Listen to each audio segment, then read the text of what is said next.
Hello friends, welcome back to our channel be practical. నేను మీ శివముస్కు. Friends, ఈరోజు మన వీడియోలో తెలంగాణ చరిత్రకి సంబంధించి షార్ట్కట్ క్వశ్చన్ పీడిఎఫ్తోనైతే మీ ముందుకైతే రావడం అనేది జరిగింది.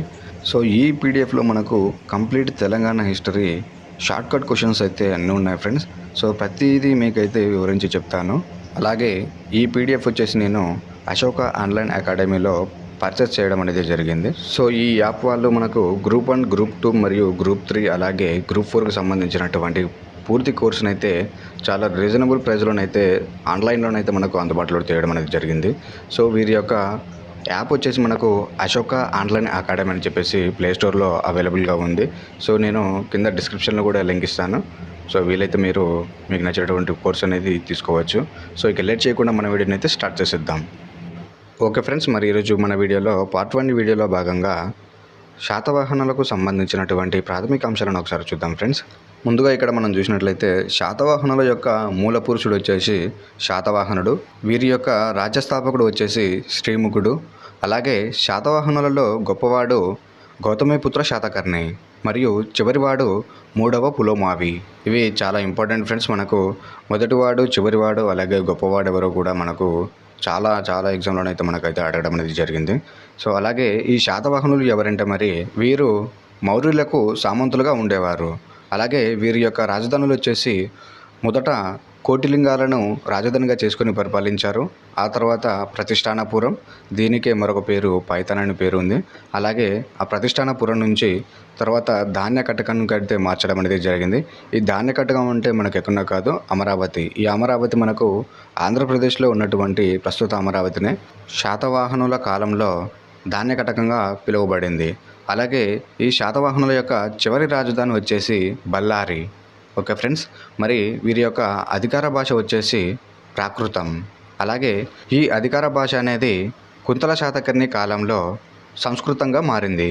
ఓకే ఫ్రెండ్స్, ఇక్కడ గుర్తుంచుకోండి, శాతవాహనుల యొక్క అధికార భాష మొదట్లో ప్రాకృతంగా ఉండేది.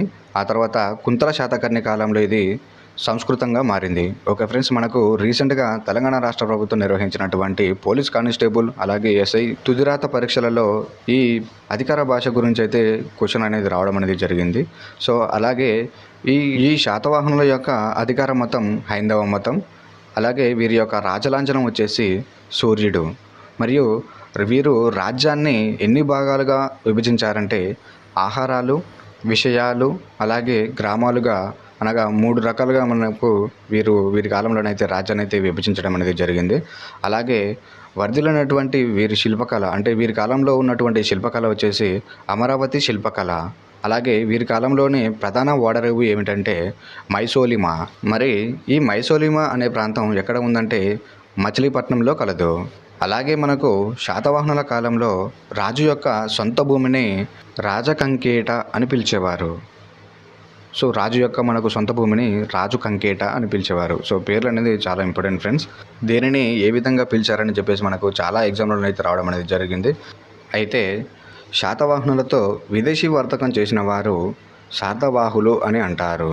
అలాగే వీరి కాలంలో వడ్డీ శాతం వచ్చేసి మనకు 12% ఉండేది. అలాగే వీరి కాలంలోని సైనిక శిబిరాలను స్కందవారం అని పిలిచేవారు మరియు శాశ్వత సైనిక శిబిరాలను కటకం అని పిలిచేవారు. సో ఇక్కడ గుర్తుంచుకోండి ఫ్రెండ్స్, మనకు తాత్కాలిక సైనిక శిబిరాలను స్కందవారం అలాగే శాశ్వత సైనిక శిబిరాలను కటకం అని పిలిచేవారు.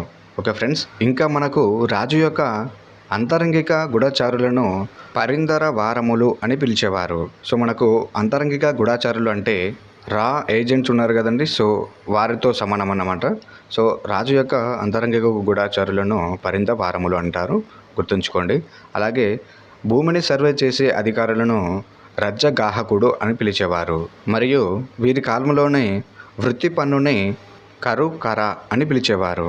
అలాగే శాతవాహనుల కాలంలో భూమిని దున్నే యంత్రాన్ని దగ యంత్రం అని పిలిచేవారు మరియు నీటిని తోడే యంత్రాన్ని గటి యంత్రం అని పిలిచేవారు.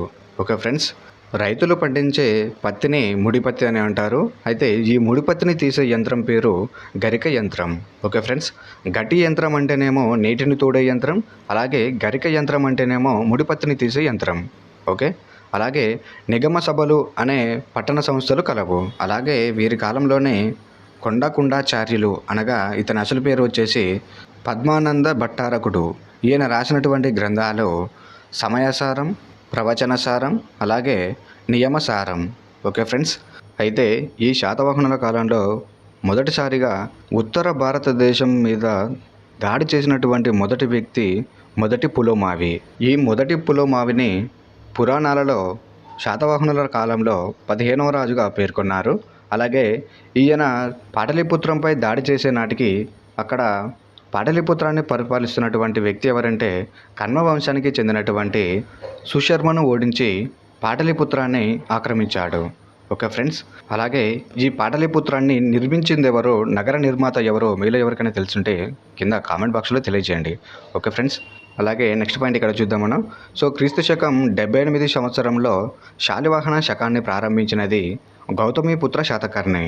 అలాగే మత్స్యపురాణం అనేది యజ్ఞశ్రీ శాతకర్ణి కాలంలో రాయబడినట్లు కొన్ని ఆధారాలు అయితే లభ్యమయ్యాయి. సో మనకు మత్స్యపురాణం ఎవరి కాలంలో రాయబడిందంటే యజ్ఞశ్రీ శాతకర్ణి అని చెప్పేసి గుర్తుంచుకోండి ఫ్రెండ్స్. ఓకే, అలాగే వీరి కాలంలో వృత్తి పనులు చేసేవారికి వివిధ పేర్లు అనేవి ఉన్నాయి. సో అవేమిటో ఒక్కొక్కటి చూద్దాం ఫ్రెండ్స్ ఇక్కడ. సో శిల్పాలు చెక్కే వారిని శలవధికలు అని పిలిచేవారు. అలాగే చేనేత కార్మికుల వారిని కొలికలు అని పిలిచేవారు. నీటిని తీసేవారిని గానుగవారు లేదా తిలపిసకలు అని పిలిచేవారు. ఓకే ఫ్రెండ్స్, అలాగే వీరి కాలంలో వ్యవసాయ పనులు చేసేవారిని హలికలు అని పిలిచేవారు. అలాగే సుగంధ ద్రవ్య వ్యాపారం చేసేవారిని గంధికలు అని, మరియు నగలకు లేదా ఆభరణాలకు మెరుగులు దిద్దే వారిని కనకారులు అని పిలిచేవారు. సో ఓకే ఫ్రెండ్స్, మరి ఈ రోజుకైతే మనకు వీడియో అయితే అండ్ శాతవాహనులకు సంబంధించినటువంటి ప్రాథమిక అంశాలైతే మనమైతే ఆల్రెడీ అన్నీ క్లియర్ చేసేసాం. సో నెక్స్ట్ వీడియోలో ఇక్ష్వాకులకు సంబంధించినటువంటి ప్రాథమిక అంశాలతో మరొక వీడియోలోనైతే మేము ముందుకు వచ్చేస్తాను ఫ్రెండ్స్. సో ఇంకా మన ఛానల్ ఎవరైనా సబ్స్క్రైబ్ చేసుకోకుండా చూస్తున్నట్లయితే ఖచ్చితంగా సబ్స్క్రైబ్ చేసుకొని చూడండి. సో అలాగే మనకు లైక్స్ అనేది కూడా చాలా ఇంపార్టెంట్ ఫ్రెండ్స్. మీరు లైక్ చేయడం వల్ల వీడియో అనేది ఇంకా నలుగురికి సజెషన్ రూపంలో చేరడం అనేది జరుగుతుంది. Okay friends, and thank you for watching and have a nice day.